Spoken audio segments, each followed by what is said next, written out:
नमस्कार मंडळी, आपण पाहत आहात एस इंडिया टीव्ही।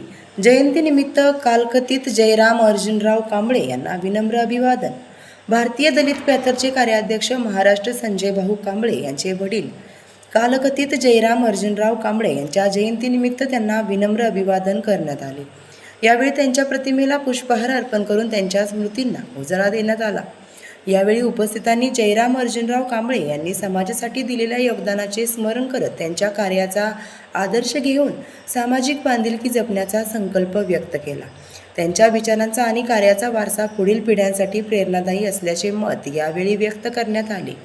संजय भाऊ कांबळे यांनी आपल्या वडिलांच्या स्मृतींना उजाळा देत त्यांनी दिलेल्या संस्कारांमुळे सामाजिक कार्याची प्रेरणा मिळाल्याचे सांगितले। जयंतीनिमित्त विविध मान्यवरांनीही त्यांना अभिवादन करून श्रद्धांजली अर्पण केली। यावेळी भारतीय दलित पॅथरचे अहमदपूर शहराध्यक्ष माधव बनसोडे, सामाजिक कार्यकर्ते पत्रकार दयानंद वाघमारे, माजी नगराध्यक्षा सरस्वती कांबळे, माजी PSI विश्वासामा कांबळे, माजी मुख्याध्यापक मनोहर गायकवाड, कैलास भालेराव, संदीप तिगोटे, संभाजी कांबळे, माधव गुळवे, मनीष कुमार क्षीरसागर तसेच विविध महाराष्ट्रातील सुप्रसिद्ध गायक यांनी आपल्या गाण्यातून जयराम अर्जुनराव कांबळे यांना विनम्र अभिवादन केले। एस इंडिया टीव्ही कामातून प्रतिनिधी अजय भालेराव।